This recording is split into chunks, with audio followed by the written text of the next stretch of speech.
Real stories of werewolves, of dogman from history, from your emails, illustrated and animated with the democratizing magic of machine learning AI. Welcome to Scary Stories. My Protector, the Dogman. Dear Scary Stories NYC. The first time I saw him, twilight was settling over our farmhouse like a bruise. I was hanging laundry on the line, a mundane task that had become my anchor in the storm of grief, when something prickled at the base of my neck, that animal instinct we all possess but rarely use anymore. I could sense that someone was watching me. I turned slowly, clothespin still pinched between my fingers, and I scanned the tree line where our property surrendered to the woods. Nothing at first, just the usual shadows stretching between oak trunks and the gentle sway of branches in the October breeze. Then, he moved. What I at first thought was just a shadow detached itself from the darkness between two ancient pines. He stood upright on two legs, but was unmistakably not human. Massive shoulders rolled beneath what appeared to be dark fur, and his head. Oh man, his head was unmistakably canine. A wolf's muzzle, pointed ears, but with an intelligent tilt that sent fear through me. The clothespin slipped from my numb fingers as we locked eyes across the yard. His were amber, catching the day's dying light like twin flames. Not animal eyes, not entirely at least. There was something eerily knowing in them. Something that recognized me? Hello? My voice emerged as a trembling whisper, foolish in the gathering dusk. Who's there? He didn't respond, of course, but he didn't flee either. The creature simply watched me, head slightly canted, massive chest rising and falling with breath that I swore I could almost hear from 50 yards away. Well, I should have been terrified. Any rational woman would have run screaming for the house, for a phone, for a gun. But grief does strange things to fear. When you've already experienced the worst pain imaginable, other terrors can sometimes lose their edge.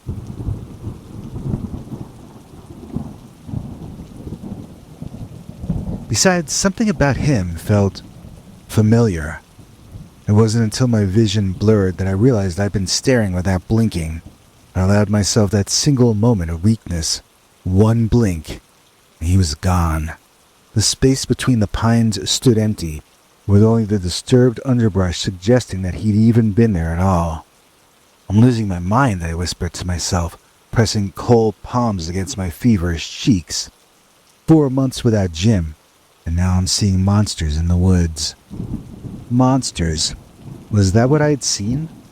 The rational part of me, the part that still paid bills and showered regularly and nodded appropriately when people said things like, Jim's in a better place now, insisted that I'd glimpsed a bear, maybe, or a particularly large coyote, distorted by fading light and overwhelming grief. But bears don't stand on two legs for that long. Coyotes don't have shoulders that broad or eyes that knew things. I abandoned my laundry half hung and dampening in the evening dew, and I retreated to my empty house. As I locked the door behind me, something I had only started doing after the folded flag was placed in my hands at Arlington, I couldn't shake the feeling that whatever I'd seen hadn't meant me harm. That night I dreamed of Jim's last satellite call before his unit moved into hostile territory. His voice had crackled across thousands of miles. I promise, Ellie, no matter what happens, I'll always be watching over you.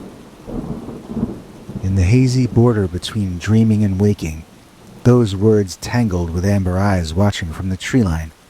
And for the first time since the uniformed officers had appeared at my door, I slept through until morning. Jim and I had met during my final year of veterinary school. He came in with a rescued German shepherd who'd stepped on broken glass. Nothing dramatic, just a Tuesday afternoon appointment that somehow changed everything. While I extracted the glass from Max's paw, Jim told me how he'd found a dog tied to a fence post on base, abandoned by someone who couldn't handle deployment. The way his voice softened when he spoke about this animal he barely knew, told me everything I needed to know about Jim. Our life together unfolded like a dream I'd never dared to imagine for myself. We married on a crisp autumn day, bought the farmhouse with too many acres and not enough bathrooms, and we filled it with rescue animals and weekend projects. Jim's military career meant occasional separations, but we navigated them with the steady compass of two people who simply knew they'd always find their way back to each other. Ellie, he would say, his voice rough with emotion when we'd reunite after months apart. Coming home to you feels like finally being able to breathe again. I didn't know then how precious those breaths were, or how finite. His final deployment came with a heaviness neither of us acknowledged. The night before he left, we sat on our porch swing watching fireflies rise from the meadow grass like earthbound stars. "I've been having these dreams," Jim whispered, his fingers tracing absent patterns on my palm. "Strange dreams." I leaned into his shoulder and asked him to tell me. I'm running through forests I've never seen, but somehow know I'm not entirely myself. He laughed self-consciously and said, "It's nothing, it's pre-deployment jitters." But something in his eyes, something I'd never seen before, made my skin feel weird. "Jim?" He kissed my forehead, dismissing the moment. "Just know that nothing, not distance, not duty, not even death, could keep me from protecting you, Ellie. I'll always find a way back to you." 3 months later, an IED shattered that promise. Or so I thought. The military funeral exists in my memory as disconnected fragments, the weight of the folded flag in my hands, heavier than physics should allow. Max, whining softly beside me, the terrible precision of the rifle salute, sympathetic murmurs from Jim's unit members about heroism and sacrifice. I existed in the aftermath like a ghost in my own life. I fed the animals, I paid the bills, I nodded at concerned neighbors, but the Ellie who had loved and been loved by Jim seemed to have died somewhere in the dust of a country I couldn't even picture clearly.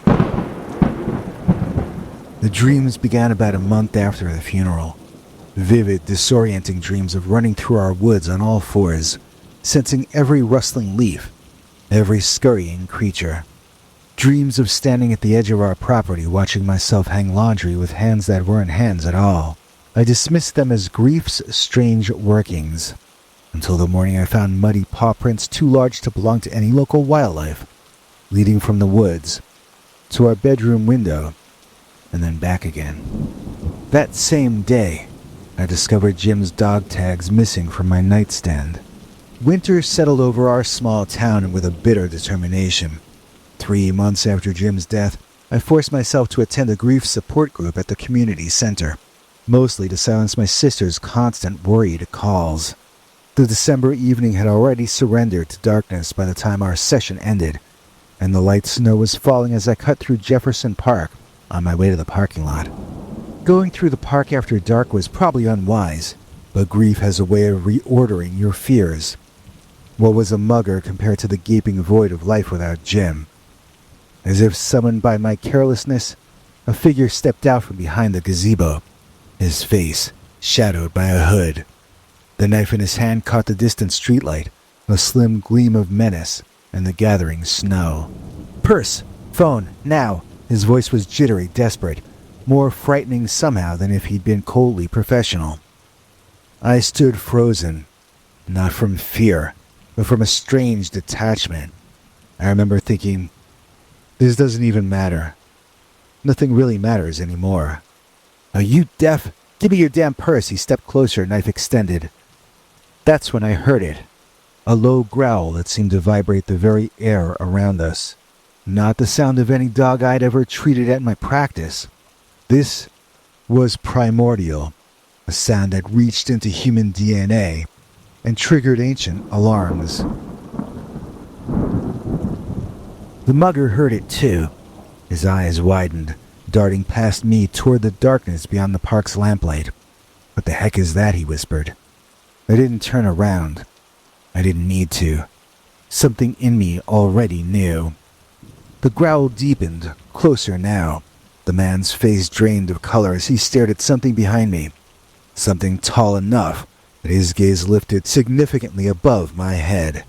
His knife clattered to the snow-dusted path.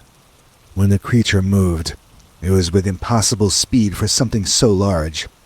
A blur of darkness surged past me, and suddenly the mugger was pinned against a tree, feet dangling above the ground, face to face with a nightmare made flesh.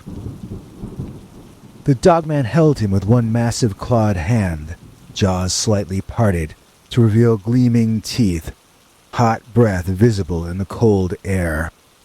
I should have run. I should have screamed. Instead, I just whispered, "Don't kill him." The creature's ear twitched toward my voice, though his amber gaze remained fixed on the whimpering man. "Please," I added, surprising myself. With a contemptuous motion, the dogman hurled the mugger aside. The man scrambled to his feet, eyes wild with terror, and fled stumbling into the night.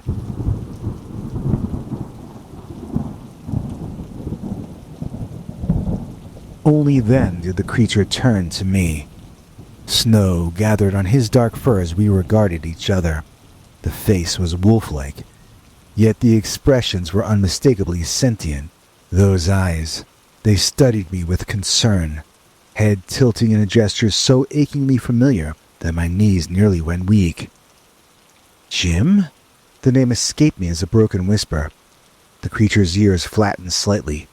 One massive paw-like hand lifted, hesitant, then dropped back to his side. Without warning, the creature turned and loped away into the darkness, disappearing among the trees at the park's edge. I stood alone in the gently falling snow, the mugger's abandoned knife at my feet, wondering if grief had finally broken my mind completely, or if the world was far stranger, far more wonderful, and far more terrible than I had ever imagined. The human mind is remarkably skilled at self-protection. For days after the park incident, I cycled through explanations, like a desperate gambler at a slot machine. Maybe it was a hallucination fueled by adrenaline. Maybe it was grief psychosis. Maybe it was even a trained attack dog that had coincidentally appeared at the perfect moment. Each theory was more implausible than the last, yet infinitely more acceptable than the truth hovering at the edges of my consciousness. "You look like you've seen a ghost," my sister remarked during her weekly check-in call. If only it were that simple. I couldn't sleep anymore. Every night I jolt awake to phantom sounds outside my window.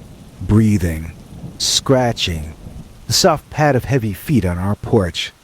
By morning I'd convinced myself that I'd dreamed it all, only to find massive paw prints in the frost-covered ground beneath my bedroom window. My veterinary training demanded logic. My heart, though, demanded answers. So I began digging. First came the clinical research, canine physiology, lupine behavior patterns, genetic anomalies. Medical journals offered nothing but dead ends. Then I ventured into darker territories, folklore, cryptozoology, myths spanning cultures, lycanthropy, skinwalkers, spirit animals, the Dogman of Michigan. I created a hidden folder on my laptop labeled J Research. Each night I would add to it, searching for any thread that might connect my rational scientific world to whatever it was that was happening in the shadows of my property. "You should talk to someone," my colleague Susan suggested carefully over coffee, eyeing the dark circles beneath my eyes. "Grief does strange things to people, you know." Perhaps she was right, but the therapist I half-heartedly visited offered nothing but pamphlets on the stages of grief and gentle suggestions about creating closure.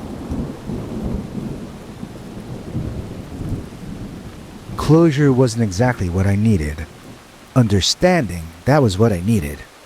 It was Jim's army buddy Marcus who unknowingly gave me the first real clue. He had stopped by with a box of Jim's personal effects from his locker on base. He was reading some weird stuff toward the end, Marcus commented, pulling out a worn book on Native American spirit mythology. Said something about preparing for anything. You know how superstitious guys get before deployment. That night I found a passage that Jim had circled.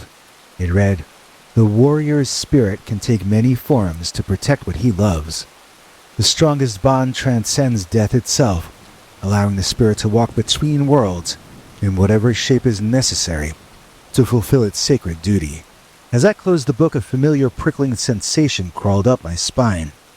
I turned slowly toward the window, and there he was, watching me from the tree line, amber eyes reflecting the dim light from my study. This time I didn't look away, and this time, neither did he.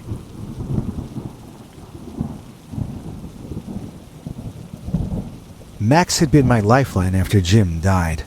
The German shepherd that had brought Jim into my clinic that fateful day now slept at the foot of my half-empty bed, his steady breathing sometimes the only thing anchoring me to reality.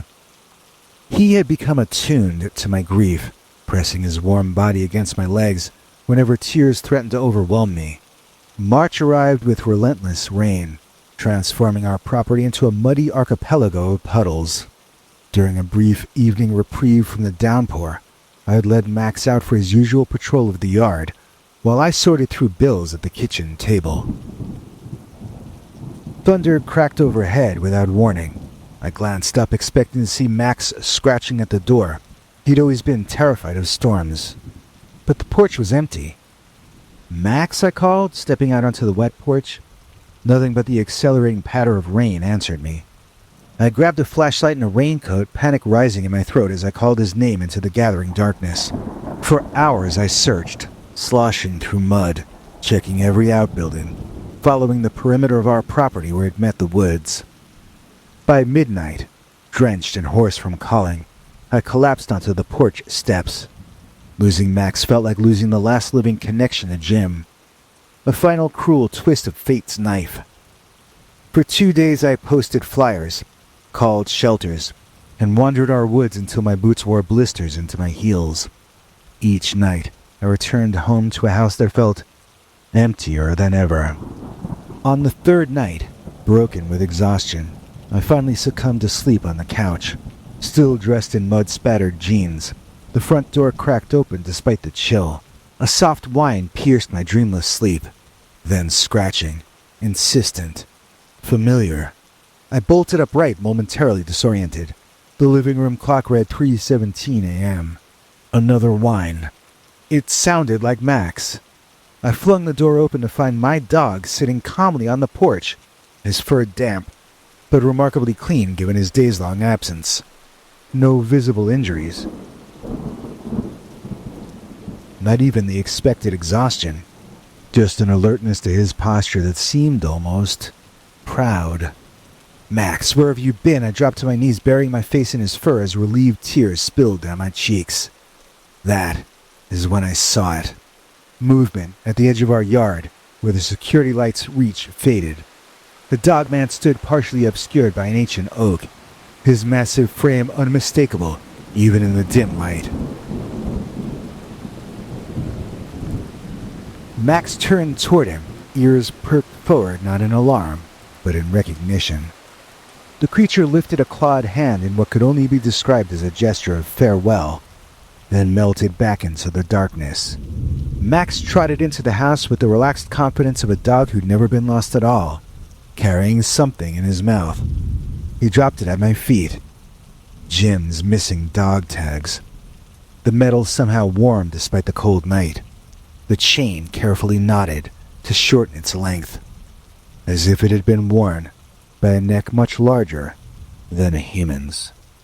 The boundaries between impossible and real blurred like watercolors on wet paper after Max's return. Something fundamental had shifted inside me. Grief giving way to a strange tentative wonder.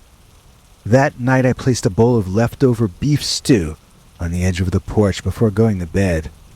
By morning it was empty, the bowl carefully placed upright, not a drop spilled. It became a ritual. Food left out at dusk, empty dishes by dawn. Sometimes venison, jerky, or grilled chicken.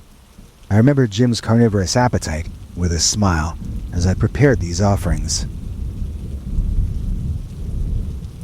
Gradually I moved the bowls closer to the house. He moved with them, a dance of cautious trust between our worlds. On the anniversary of Jim's death, I sat on the porch swing in the gentle April twilight, a plate of Jim's favorite meatloaf beside me. "I know it's you," I said softly to the gathering shadows. "I don't understand how, but I know." The dogman emerged from the tree line with none of its usual stealth, a deliberate appearance, his massive form silhouetted against the darkening sky. For the first time, he approached in full light, each careful step seeming to ask permission. Up close, the mingling of wolf and man was even more extraordinary. Powerful muscles moved beneath dark fur, clawed hands capable of both terrible violence and surprising gentleness. His face was neither fully human nor animal, but something transcendent. Jim's expressive eyes, gazing from a face reshaped by forces beyond comprehension. "How is this possible?" I whispered, tears spilling unchecked. He couldn't answer, of course. Instead, he slowly knelt before me, bringing those familiar eyes level with mine. A rumbling sound vibrated from his chest. Not a growl, but something softer, almost like the way Jim used to hum when words failed him. With trembling fingers, I reached out. He remained perfectly still as I touched the coarse fur of his cheek. Beneath my palm, I felt the familiar contour of Jim's jawline, impossibly preserved within this wild form. "You kept your promise," I said through tears.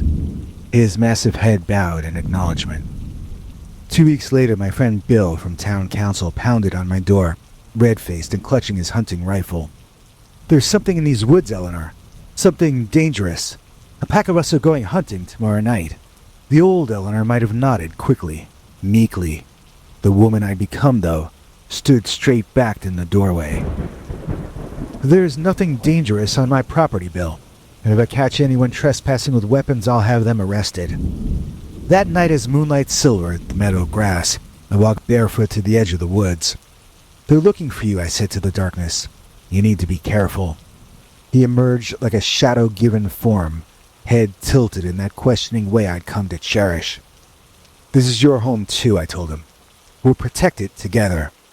Life reshapes itself around new truths if you let it.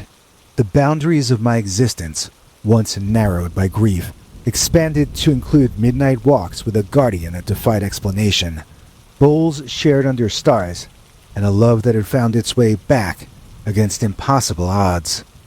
Some nights I still catch myself staring at wedding photos, tracing Jim's smile with my fingertip. But now I also step onto the porch and whisper stories into the watchful darkness, knowing that he hears every word.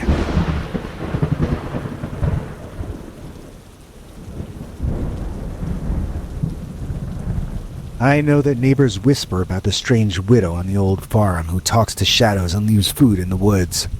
Let them. They see only what their minds allow. I've learned that love, like most powerful forces of nature, cannot be contained by the limits of human understanding. It adapts. It evolves.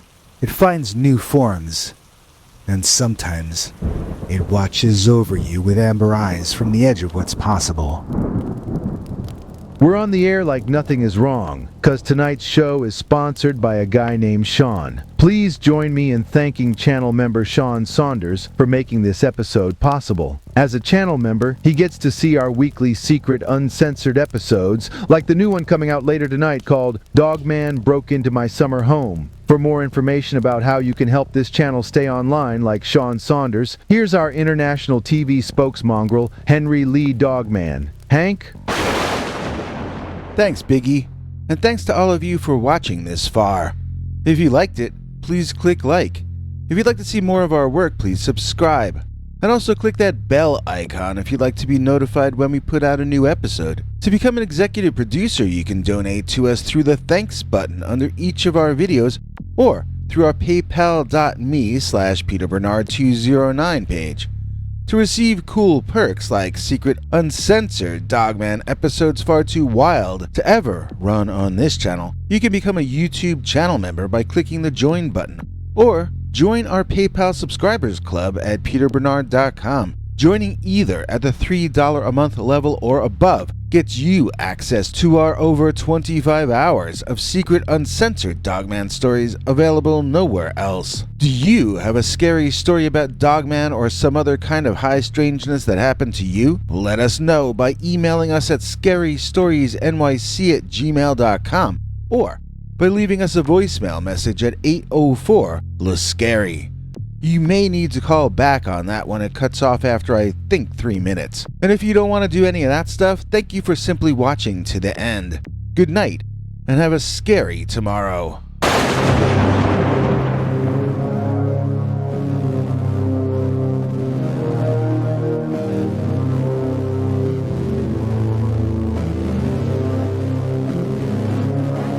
Come back for more scary stories.